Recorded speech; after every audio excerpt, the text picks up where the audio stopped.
Hello, welcome to another episode of the Horror Vision Presents Murderboard, a true detective night country discussion. I am Shawn, And I'm Missy. and we'll be talking full spoiler about Night Country episode 3 today. We are now halfway through the season. And before we really drill into this episode, so Missy, you, after last week's episode, I know we were both overjoyed with Yes. episode 2 of Night Country. And so you actually watched all of season 1 and all of season 3 in the following couple days. Yes. And I don't know, just it's been a while for I've seen season 1 a bunch as we've talked about, but it's been a while, and I've watched season 3 once as it aired. Talk about them. All right. Well, yeah, I did binge both in the past week because I'm nocturnal and I don't sleep. I wrote down a few notes, mostly to see how everything connects. Mm-hmm. And we had been talking, one of the listeners had left comments about they thought that, Russ said something about Alaska. Mm-hmm. Russ Cole, the Matthew McConaughey character. Um, he he does. He mentions Alaska a few times in season 1. The very first time is when Woody Harrelson, Marty, and his family invite him to dinner. He Mm-hmm. mentions that he did grow up in Alaska. And later on, we do find out that Travis Cole is Rust's father. So Rust grew up in Alaska. He also went back to Alaska for 8 years. Um, so in season 1, there's a point where Rust and Marty have a fight. He leaves the police department. He disappears from 2002 till 2010, which was the present at that time. Mm-hmm. Um, he was in Alaska. He said he was working on fishing boats and bars, and so he's been back and forth. Also, now we keep hearing Jodie Foster's character Danvers, and it comes up again in this current episode, talking about asking questions, asking the right questions. Rust used to say that too. In fact, when the detectives are questioning him, it's either the end of the first or the second episode of season 1, closing it out, where Russ tells them, if you really want to know what's going on, then you have to start asking the right fucking questions. I as soon as you said that, I remembered the line. Mm-hmm. And now Danvers is constantly ask the question, ask the right question. That's Right. not the right question. And we both said we thought we'd heard him talk about that. He did. Also, at the end of episode 2 of season 4, we find the trailer, and it's got all those Blair Witch stick figure things hanging. They're in. I didn't remember them being in season 1, but the very first murder, they're there. They're there. They're also there when they go to question somebody. I forget who it is, but it's Mm-hmm. at a house, like in back of the house or something like that. I don't remember which character though. It's when they I forgot to write that one down. It's when they go to question the family about the little girl that disappeared Yes. many years ago. I forgot her, something Fontenot. Her Yes. last name was No. Fontenot. Yes. They find one of them like out in the chicken shed or wood shed or whatever it is. But even the very first murder, the first girl we find that's got the antlers and she's bent over the tree, they're all hanging from the trees. Yeah, that's right. I didn't remember them being there, but they were. And she has a spiral on her back, correct? Yes, she does. Yeah. She has the spiral on her back. That's the first time we see it. Yeah. At the very, very end of season 1, he picks him up he's visiting him from the hospital, and then he helps him break out. And they're outside looking at the stars and talking. And what Russ says to him is, it's all one big story, light and dark. Dark has more territory, but the light is winning. And it just struck me as interesting that now we're in Alaska during 30 days a night Oh, when there is no light. oh, that's very interesting. I love that. I really like that. The fact that like the dark has more territory, but the light is winning. But now we are in a place where things seem more severe and Mm-hmm. there is no light. And there is no light. And we're only on day 5 of the dark, and it's just getting weirder. Well, I think the new episode ends with day 6, if I'm not mistaken. I'm pretty sure. Also, let me just add real quick, just to put it in there, and I think we've mentioned this before, but Rust sees the spiral. The birds make the spiral at one Yes, point, right? And then also it but at the end. he sees it at the end when he's fighting the quote unquote Yellow King or whatever. Or it's Right. I forget if When it's he's in Carcosa, yes, yes. Um, you see it like they're underground, but he looks up and he it's the sees it, sky. but you don't know if it's right. He sees the sky and it's like a spiral nebula type thing, but you don't know if he's really seeing that or if he's seeing it because he always like his perception of things is different because of his drug experiences. So he's always kind of seeing trails and weird shit. Yeah, so that is Like definitely he tells us that. that's always been the takeaway, and that's what my take on that has changed with subsequent viewings of that, and it kind of goes back and forth. But that's what I meant when we talked about it in one of the previous 2 episodes of this show. I mentioned, well, I don't think it is definitively saying it's not science, like paranormal. I think that Right. it's kind of they're kind of leaving it a little bit like ambiguous, and Mm-hmm. more and more I'm thinking the whole idea of this season is to actually go back and show that no, that wasn't Rust's drug, Right. damage. That was actually something he was seeing, probably because of where he's from. Yeah, I never thought about that. A lot of people there, it seems like they grow up with this, I mean, how many people do we have now? Jules, That are her, seeing dead people yeah, and Jules, her, Navarro's mom, Rose. I feel like there's at least one other person so far in season 4, but whatever. Anyway, so I just wanted to throw that in there as Navarro well. hears things. Yep. So yeah, I didn't even think of that. I think you're probably right on with that. Because I'm realizing, having watched season 1 again and then watching 3, that all right, one of the reasons that I had always hated the end of season 1 is because we were we were expecting like the paranormal or a monster or something, a god, and then you get this inbred guy, and it just kind of felt like a cop out. However, now you're getting all these hints about this cult that you don't see, and seems much more widespread Mm-hmm. than it ever did in previous viewings. Mm-hmm. Like in previous viewings, I always felt like I got cheated because because the ending was just this inbred guy. This time I didn't feel that way. I just feel like he's the one we see. But there's a whole bunch of stuff going on the like on the outskirts that we're not seeing, but it's a much bigger scope than we thought it was. Regarding the portal we were just talking about with the that Russ sees, Mm-hmm. what made me realize that I think it's real is in season 3, there's a point where Hayes, he finds this, he's in the woods, and it almost looks like a big wreath. Mm-hmm. And as soon as I saw it, my brain went, that's a portal, and that's what the spiral is. Mm-hmm. The, I always thought the spiral was just a sigil. Now I think it's a door. Drawings and the whatever the stick creations or whatever, those the ones that resent like the wreath, like you just said.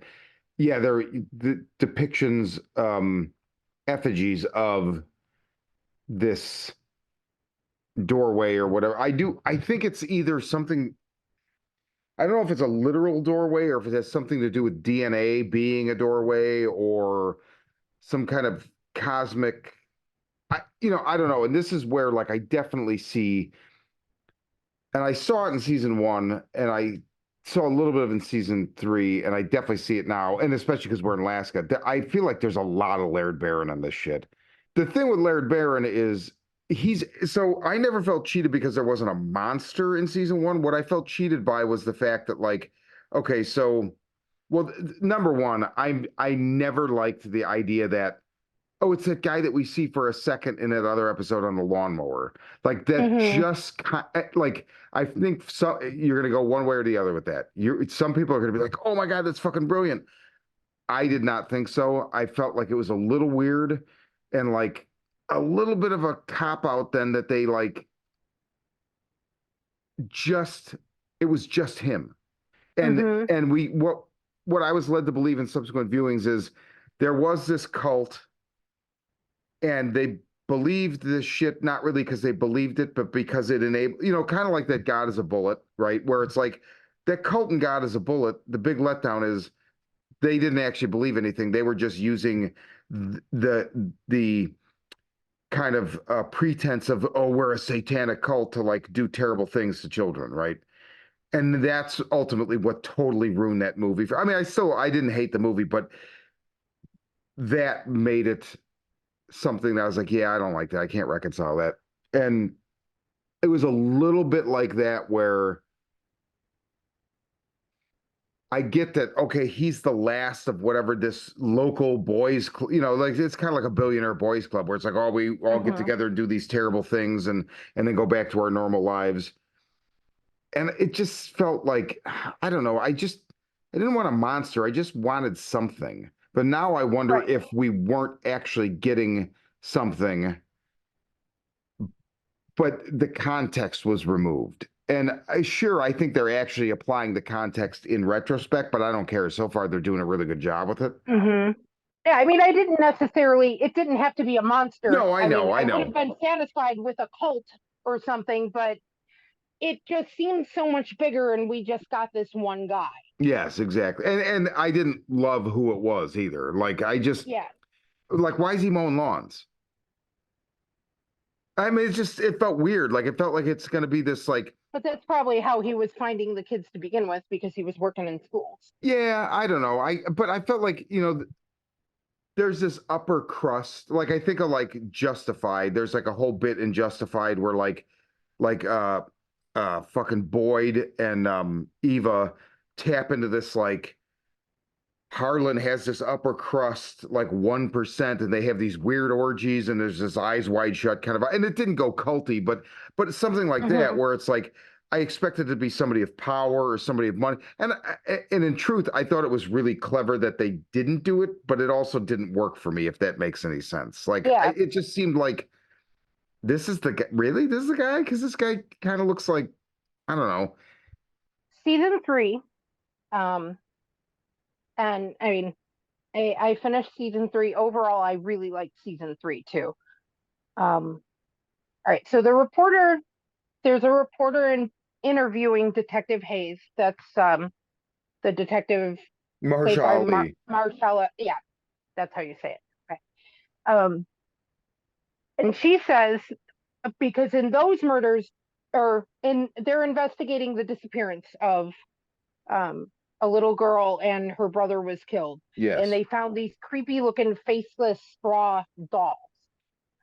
Um, Now she's interviewing Detective Hayes many, many, many years later, and he's very elderly now. Um, she says people think the straw dolls are connected to pedophile rings, like the crooked spiral. Yep. Um, which that's the first time we actually really heard the cult of the spiral called anything either. Um, she says that the dolls are used as signifiers in in these trafficking rings, like the blue spiral, and that it was she thought that it was like code for pedophiles. Um, that's not what it. Well, they don't really explain the straw dolls all that much, so maybe that was part of it. I'm not sure. Um, and later on, and she references a news article at one Yes. point, and it very clearly shows you Rustin Martin. Yes. Yeah. It's like two detectives like 10 years ago dealt with whatever case, blah, blah, blah, or whatever it is. Right. That involved, like this pedophile cult thing. And she had her own speculations. Those are the only things I really saw that directly connected season 3 to 1. Mm-hmm. Um, but watching them in close succession, I'm definitely getting a feeling that there's like it's a much wider scope. Mm-hmm. And so far, the spiral, although only briefly in season 3, I've seen it. It's prominent in 1. We've seen it several times now in 4, and we come back to it in 3. I haven't seen season 2. I'll probably watch that this week. I know I've never heard anything good about it, but You know I'm what still. though? I mean, you should watch it because you're into, and you may catch something I missed because I watched it as it aired, and I'm just gonna tell you right now. Here's what's gonna happen. You're gonna watch the first episode and be like, "The fuck is he talking about? This is awesome!" And then you're gonna watch the second episode and be like, "Wait a minute, did I change the channel?" Well, Because I mean, season 4, neither one of us liked the first episode, and then the second episode was great. yeah, but this is the opposite. The first episode is great, and then every other one. I mean, there's moments that I really like. There's some really cool moments in 2, but overall, it's one of the most frustrating fucking things I've Okay, ever sat through. So I'll just be curious to see your opinion. I'm not but saying I'm right. part of that could also be timing, because you're as attached to season 1 as I am. Yeah, So you went into it super excited, and it's different. It's not that. So I mean, having some space away from it too. yeah. Like, if you watched it now, you might have a different experience. Granted, I've still not heard great things about season 2. I'm not gonna lie. I am going to wait. So I'm planning to rewatch 1 and 3 soon, but I'm gonna wait until you watch season 2 because That's if fine. if you're like you should reassess, I'll reassess. If you're like Hmm. Jesus fucking Christ, then I'll be like, yeah, okay, I was right the first time. Because I don't think there's any tie to this at all, and not that there necessarily needs to be. I think the show is just figuring out what it's going to be, right? And like I said before, I think season 1 was one thing. I think season 2 was kind of going to be something different than what it ended up being. And then I think I actually wonder if season 3, like they kind of forced like A little HBO. bit in there. Well, I wonder if HBO forced the idea of tying it back into 1, and that's why it's so brief, just But as like, okay, shut the fuck up. And then notice now Pizzolatto's not involved, and now it's like right. all about season 1. Like, what can we do? Cole, okay, we get his dad, we get the spiral in every episode, blah, blah, blah, blah, blah. But there was, I mean, and I don't know where I saw it. It was in one of my horror groups online. Somebody was talking about watching the new, watching Night Country, and somebody had said that there is something about the spiral in every season. So I'm going to watch for it in season 2. I'll be It looking for it if it there's could any kind be. of connection. There is definitely a trafficking bit with women, and I can't remember the actress's name that's in it. Anyway, whatever. Okay. It doesn't Yeah, it matter. doesn't matter. I'm sure I'll it's only 8 episodes. I'll probably be done with it by the time we record next. So I might have more connections, or, Yeah, yeah. you know, but all right. So now we're on to Night Country episode 3, which just aired yesterday. What'd you think? I liked it. I I did mean, too. I had a hard time with the first episode, but now I'm in. I mean, nothing super spectacular happened in this episode, but it's a lot of character building, and it's stuff that, like, they're building, especially Danvers and Navarro. Yeah. Like, I care about both of them now. Yeah, I do too. So, like, they gave us a lot of really good character development in this episode. Overall, I thought it was very solid.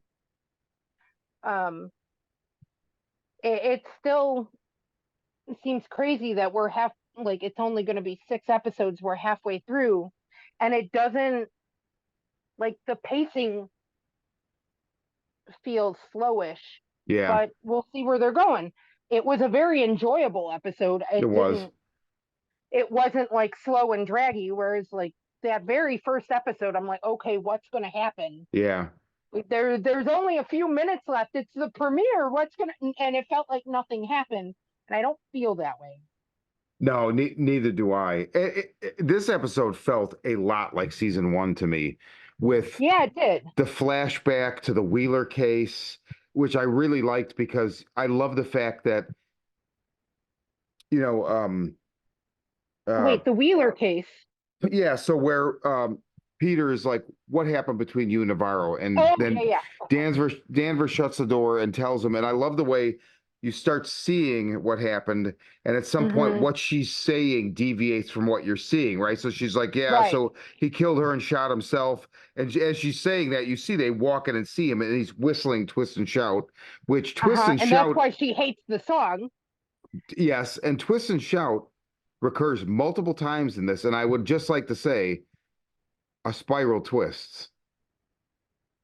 So I don't know if that's Oh like shit. I don't know if that's like a like okay, buddy, now you're just seeing shit because you want to see shit. But I feel like there's a reason that song is recurring.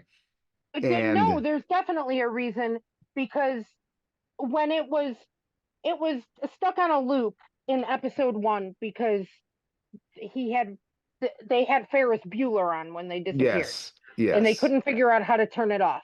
And when Danvers comes in, she's like, "Fuck, I hate this song. I need yep, to." And she's like tearing shit apart until she can turn it unplugs off. something. Right. Now we know why she hates the song because she associates it with a bad thing. And that was at the ice station, right? That was looped. Yeah. So think about that.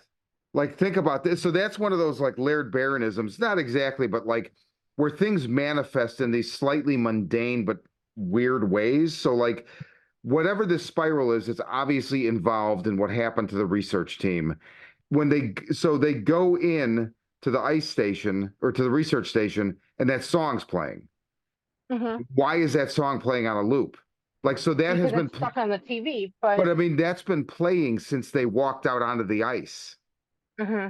So there's a direct correlation between the appearance of and sustain of that song and them meeting their end on the ice, and that guy having it tattooed on his head and Clark having it Mm-hmm. tattooed on his body. And it's just another manifest. Okay, Basically, it's an audio manifestation of the spiral.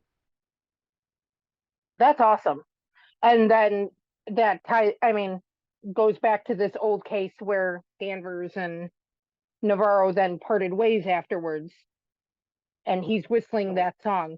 So maybe he was So I'm part of wondering it. if there is some like, so who's this Wheeler guy? Like, maybe Right. this has something to do with it. And Mm-hmm. I like the fact that we don't know. So clearly, one of them shot him, right? So Right. But we don't know who. we We don't know don't know which who. one. My guess would be that Danvers shot him. No, hold on. Well, I could go either way. Like I flip flopped. It's like, See, I thought Navarro did. so I thought Navarro did it first, and then that Danvers kept the secret because she understood, but then pushed her to troopers instead of, AFP or whatever it is. Right. That's kind of what I figured. But also, then this episode, I feel like I heard somebody say that Navarro went on her own accord. Like she left because she didn't want to be around Danvers. That was they didn't say it. Oh. They didn't say it like that, but I felt like they said, yeah. And then she went to a, troopers or whatever it is. So it could also be Danvers did it, and because Navarro knows, there's like some because I don't think Navarro would have a problem with her. him. You know what I mean? Like clearly, I Right, feel like she's the cop that would totally do that. right. I thought she did it, Yeah. but So either make, way, it definitely flashes. Like I got that vibe too. It feels a lot like Rust and Marty, yeah, and then we're getting three different stories, just like we did with them, yep.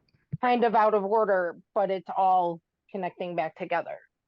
And I appreciate that they're doing these different stories without having to go what the season 1 and 3 use that thing where it's like uh we start with them at one age and then there's the other age and the other age, right? So it's like there's an element of it's happening and somebody's looking back on it happening. Mm-hmm. And this time it's all present tense. So I do think that they were smart to do that and not Mm-hmm. completely imitate that, the whole like paradigm of season 1 and season 3, because then it would feel maybe a Right. little bit repetitious.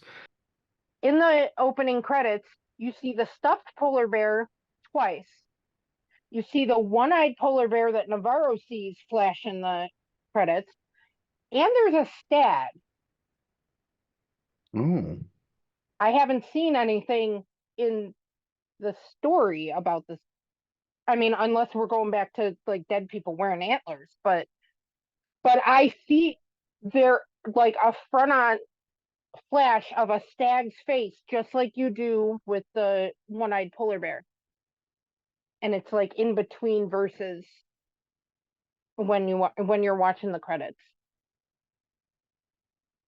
Because I keep finding myself because they're flashing these quick images at me. I'm staring at these credits like I would Yellow Jackets, right, trying to see what. Okay, they're showing me all these things. What's hidden? right. What's hidden? What are they showing me before I've seen it? Right. Cool. How you're taking the Danvers and Navarro thing that it could go either way. I didn't see it that way, but like we had a couple really cool scenes with the two of them in Yeah, this current episode. Um, I'm still like obviously, all right, when we're seeing the flashback, they were partners. I don't know if they were ever involved or just good friends or just partners, but not only do they know each other's canned goods, but they know who was sleeping with who. She knows about her fantasy football. Like they knew each other really, really well. I'm wondering even more now if they were romantically involved. The can thing, I mean, I feel like it's not intimate knowledge, but it's very familiar. Like if you're like, where did you move your canned goods to, right? So that was the first thing that kind of made me think it. But then the other thing is, I forget if I think it's Danvers says to Navarro, like, what does she say? Oh, are you still banging that uh, bootlegger, whatever, or are you back on women? Later in that same exchange, Navarro says something about, oh, she's like, you're on Tinder? She's like, yeah. She's like, how many people in Ellis are on Tinder or Ennis are on Tinder? And she said, oh, I set my radius to as far as Fairbanks, I don't fuck where I eat. And she's like, not anymore. But there's definitely more history there than we've seen so Mm-hmm. far. So Probably my favorite scene in the episode is the two of them in the car talking. And there's a point where Danvers asks Navarro, "What do you do when you're lonely?" yeah, And she says she prays. And you know, Danvers is laughing at her like, "Are you fucking kidding me? You talk to God?" And she said, "No, I listen." yep. And then later we get when she is. I'm sorry, I'm like all over the place. No, it's okay.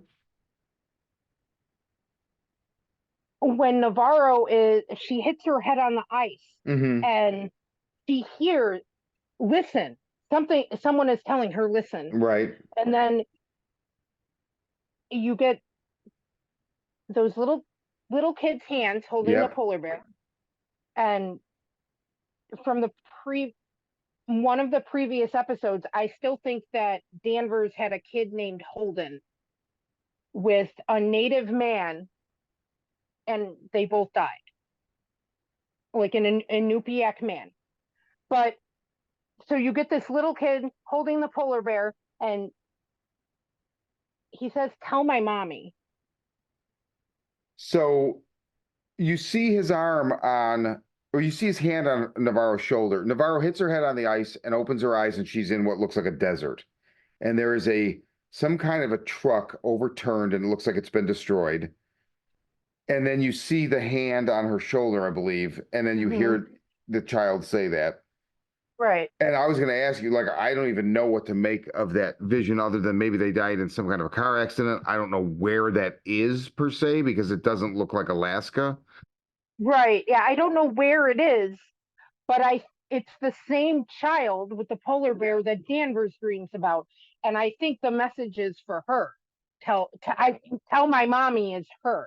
Absolutely. And then the other thing, as far as that would make sense if she had been, if Danvers had been involved with a native man and had that son, because the girl she takes care of is, how do you say the name of is it Inupiaq.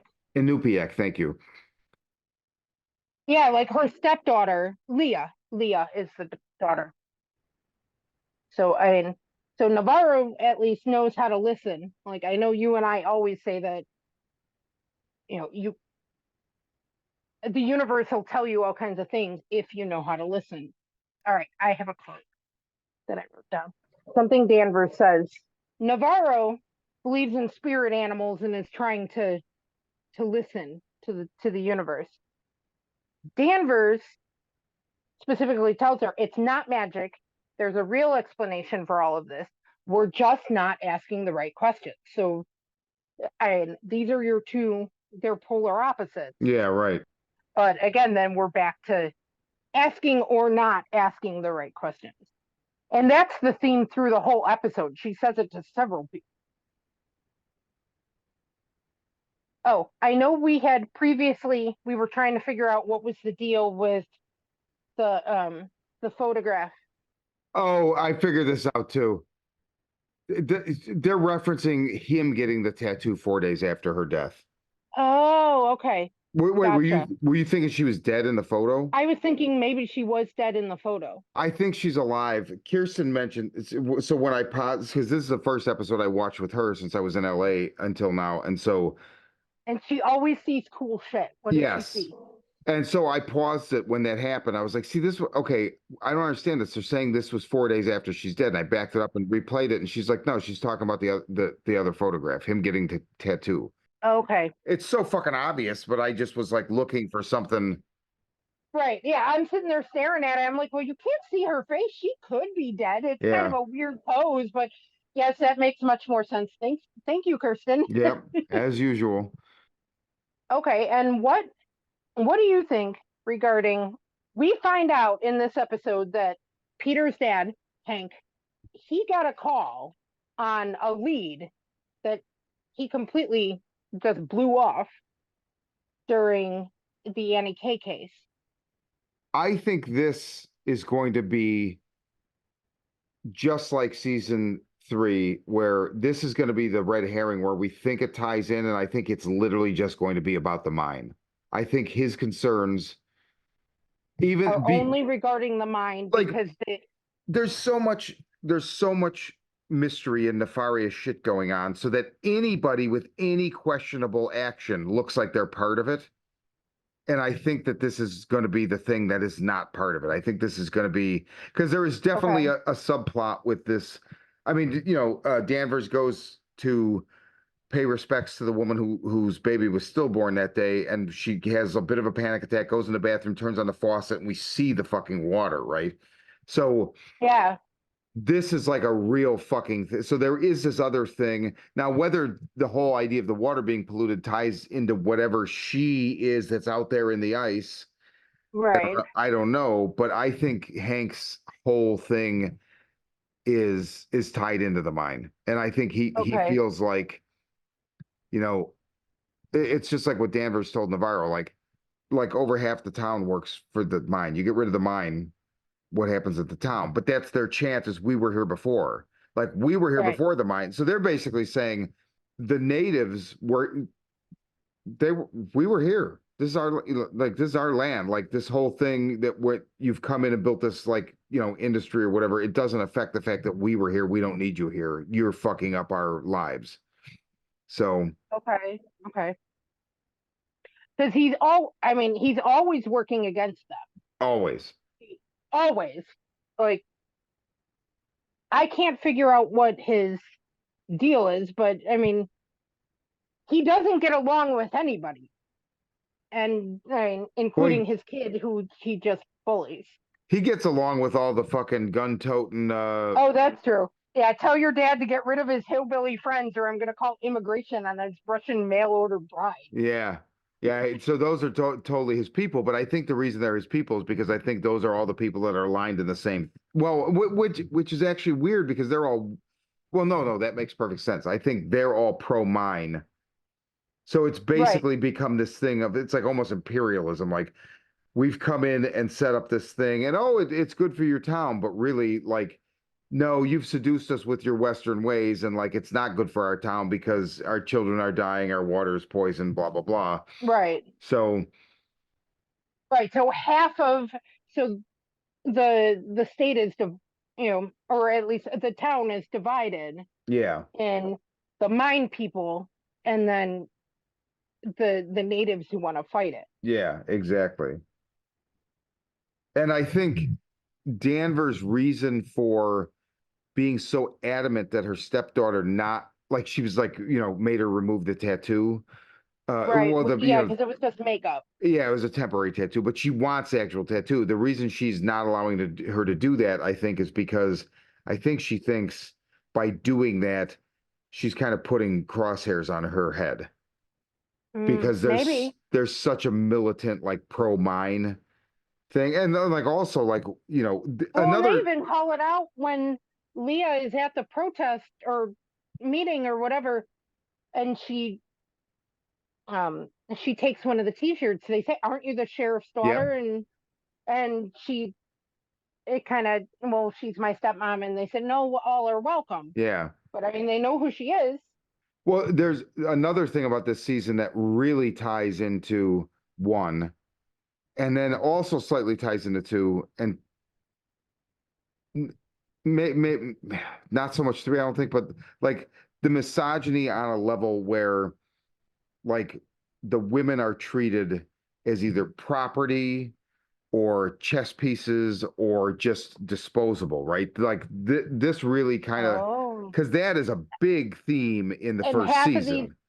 people here hate both Navarro and Danvers, and neither they are both strong, independent, you know, women that they would not be able to control. Exactly. Either And one of them. Annie was against the mine, was strong, like obviously very strong woman. I think. Well, see, I don't. Okay, so what do you make of the? I think it's the last thing in the episode is they crack her phone, and you see this thing, and it's very Blair Witch, right? Like Right. very fucking, which is Right. The not, I found it. I found it. I don't well, no, know. and that my name is this, and if I don't make it back, like it was so much like that Oh yeah, yeah, confessional, yeah, yeah. but she looks like she's in what looks like have only watched it once. It looks like tissue, like she's standing in something's like mouth or esophagus. Oh, I thought she was like just in a bright like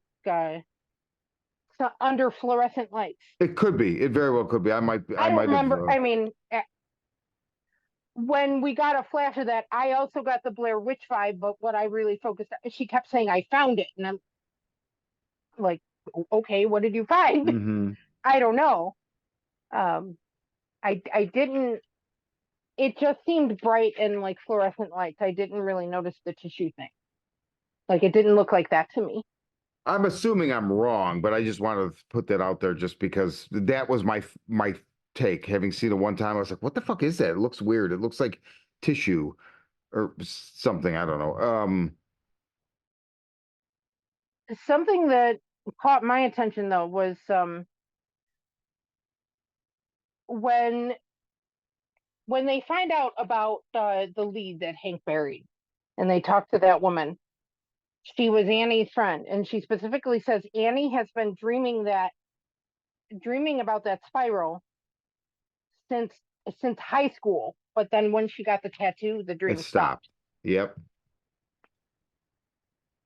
So that's definitely I'm curious if it's, I mean, it's hard to say because I don't know how deep into like a mythology or like a paranormal thing they're going to go. And I mean, it could almost be like this is how whatever this is, whatever she that's awake is drawing people to do like as servants, right? Like to do things for them is like with the Okay. spiral. So then she gets it tattooed. So now whatever this is that put it in her dreams owns her. And that's why it stops because now she's branded. Oh, that's an interesting perspective. It's also a trafficking thing. There's a lot of, I mean, it's super disgusting, but there's a lot of like trafficking where like people are branded. And so it's Okay. really gross, but that then ties in everything Like else how, about the show well, and I all the mean, that was seasons. history with they used to brand Yeah, slaves too. exactly. Exactly.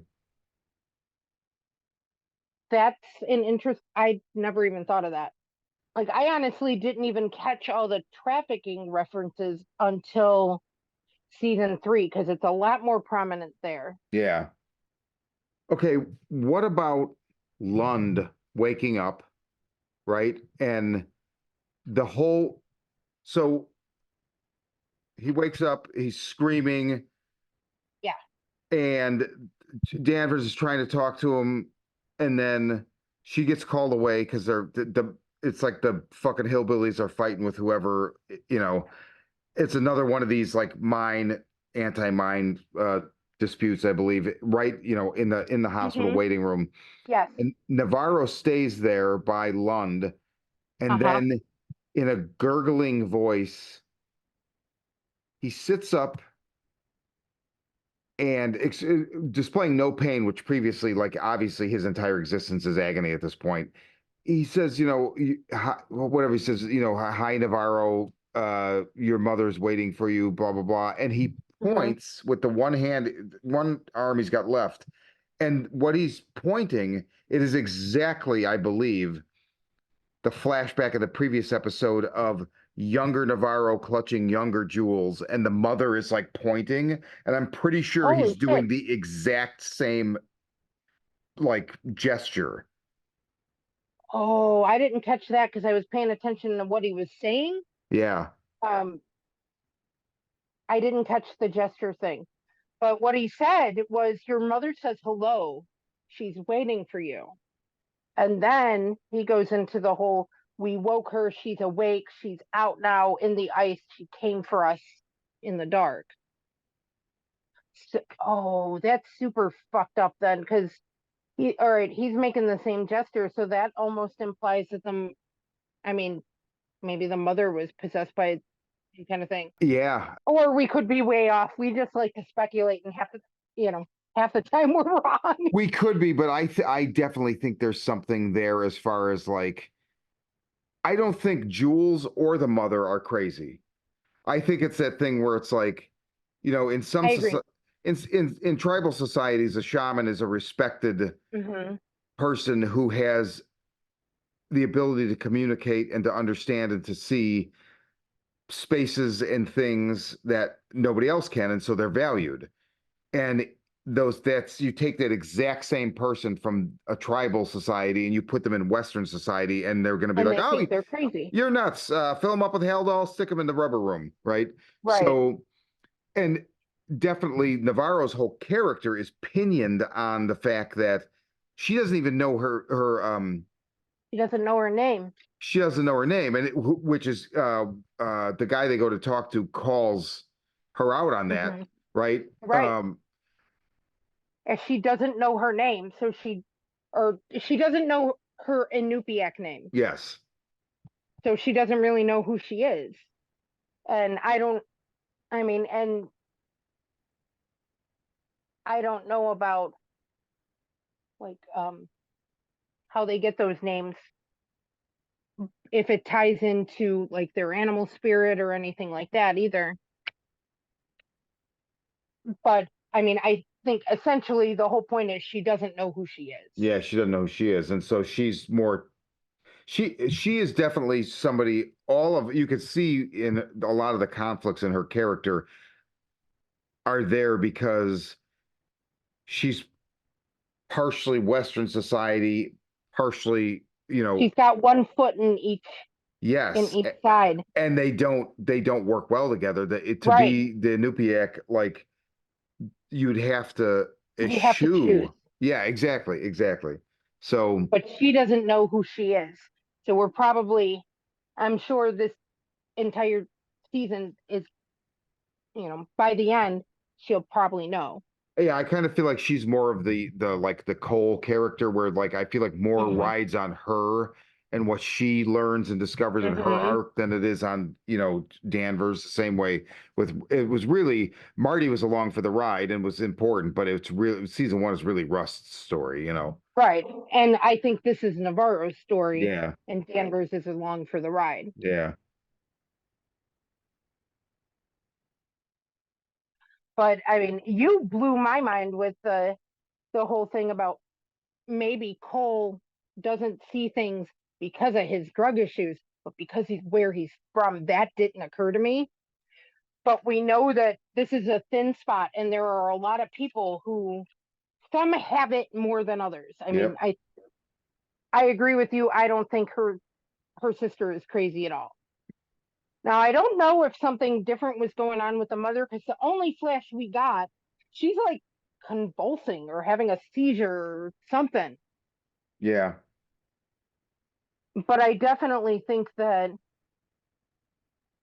her sister is not crazy. She sees. yeah, She's a seer. And we know Navarro has it too. She just has because she's she hears shit. The dead are talking to her. yes.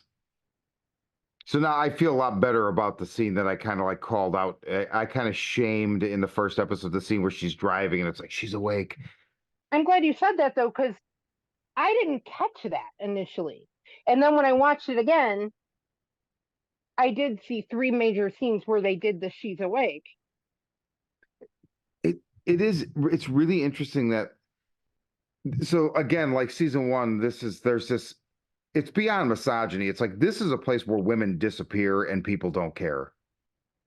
It's just like season one. That's exactly season one. It's just Mm-hmm. like women disappear and it's just how it is.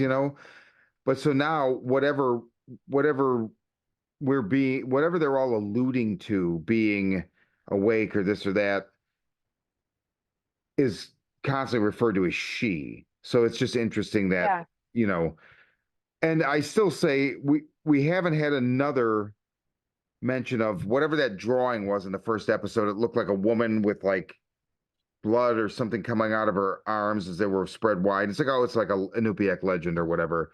Like we haven't gotten anything else with that. So I'm curious what Okay. that is.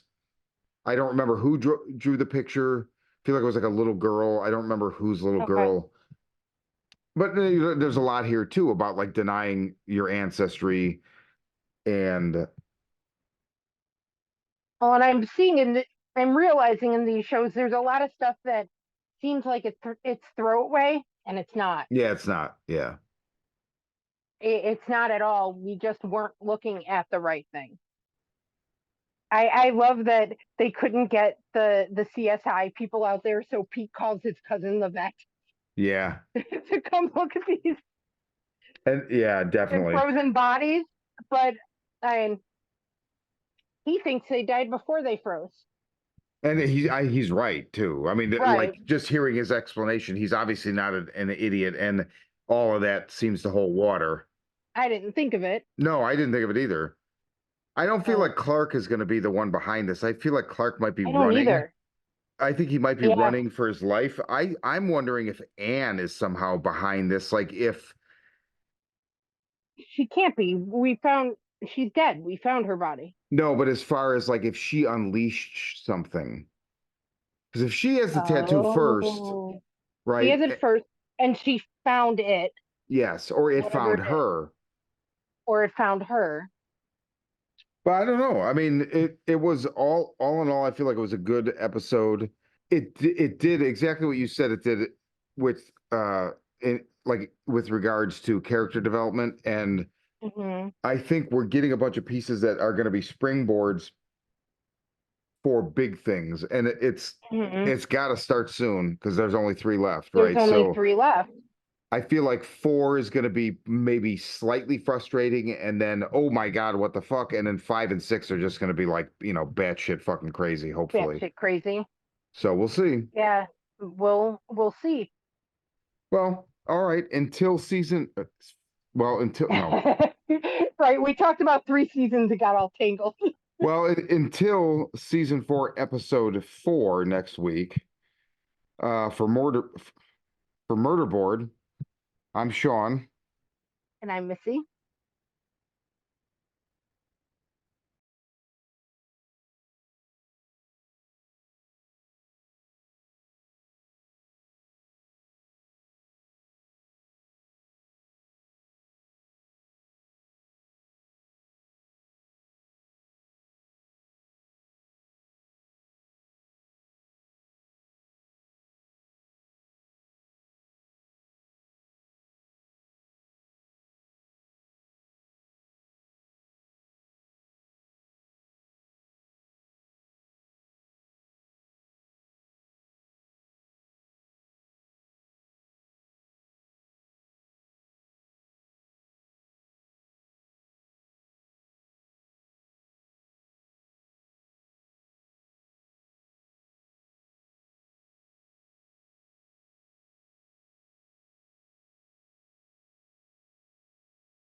A pandemic of violence floods the streets of major cities as cases of the media-dubbed murder virus, MV20, soar, causing those infected to go on killing sprees. Caught in the middle, police detective Angela Miller finds her only trustworthy ally in the self-proclaimed psychic PI, Gerald Henry. As the two try to navigate the violence, they are drawn into New Age guru Abramelin Harvest's plot to heal the planet. Harvest's missive? The world is sick, and humanity is the infection. The cure? Murder. From the twisted mind of Shawn C. Baker, author of A Collection of Desires and Shadowplay in Book 1, Kim and Jesse, comes his most vicious novel yet,